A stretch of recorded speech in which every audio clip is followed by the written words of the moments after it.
Dear students, this is Tapan sir and you are watching me on my YouTube channel. So पिछली class में हमने देखा था simple present के 10 case हमने देख लिए थे। तो अभी कोशिश करते हैं आपको समझाने की डू के केस में क्या होता है। देखिए आपको हेल्पिंग वर्ब दिया गया है डू एंड डज। डू किसके लिए होता है आपको मैंने पहले बताया था, प्लूरल के लिए। ये क्या लिखा है? प्लूरल। क्या लिखा है? प्लूरल। एंड डज किसके लिए होता है? सिंगुलर के लिए होता है। अब यहाँ देखिए आप देख पा रहे होंगे she does eat and ice cream लिखा हुआ है। हमने क्या किया था? डज को कट किया था, और डज कट किया था तो आपको मैंने बताया था वो 5 चीज़ें देखने हैं। कौन कौन से थे? S S, S H, C H, X, O. ये 5 चीज़ें थे, आपको बताया था मैंने। ठीक है, अब इन पांचों में से क्या, देखो डज के केस है तो हमें यहाँ ध्यान देना ही है। इन पांचों में से देखो आप लास्ट में क्या देख पा रहे हो? यहाँ पर टी देख रहे हो। इन पांचों में से टी है क्या? नहीं है। नहीं है तो हमने क्या लगा दिया? एस लगा दिया। ओके, क्यों लगाया? क्योंकि डज का केस है। अब हमें नेगेटिव करना है तो खुद बताइए नेगेटिव क्या होगा? नेगेटिव क्या होगा? शी तो लिख दूंगा। डज नॉट, अब क्या आ जाएगा? Eat. She does not eat and ice cream. Ice cream. अब बात करते हैं इंटेरोगेटिव की। इंटेरोगेटिव में क्या करते हैं? इंटेरोगेटिव का मतलब क्या होता है? इंटरोगेटिव मतलब होता है प्रश्नवाचक। अब प्रश्नवाचक यानी कि हेल्पिंग वर्ब पहले लाना है, बताइए आपको, तो पहले डज लाएंगे। डज शी, अब क्या आएगा? ईट एंड आइसक्रीम, क्वेश्चन मार्क आएगा। अब इंटरोगेटिव प्लस नेगेटिव में क्या आएगा?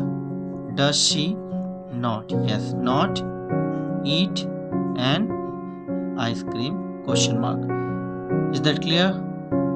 देखिए हुआ क्या है, यहाँ पर हमने डज छुपा दिया। पॉजिटिव में सिंपल प्रेजेंट में डज हटा देते हैं, डज हटाए तो एस लग गया। क्यों लगा एस? क्योंकि यहाँ पर लास्ट में क्या है? टी है, उन पांचों में से नहीं है। लेकिन अब फिर से हमने क्या कर दिया?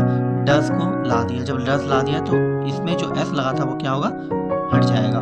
इसी तरह से आप पॉजिटिव के केस में हम बात करते हैं डू का। डू कब होता है? प्लूरल के फॉर्म में। डू कब होता है? Plural. But please remember that in case of do there is no change. There is no change. Do के केस में कोई भी परिवर्तन नहीं होते हैं। सपोज मैंने लिखा दे के साथ क्या होना चाहिए? डू।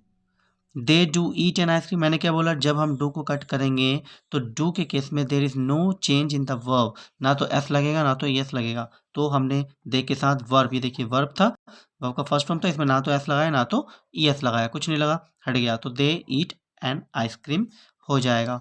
अब नेगेटिव करेंगे तो क्या हो जाएगा?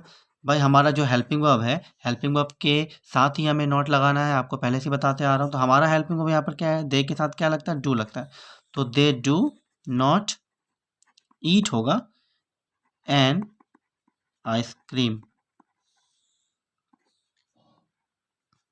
Is that clear? Negative and interrogative. Interrogative means helping verb पहले लाना, तो क्या होगा?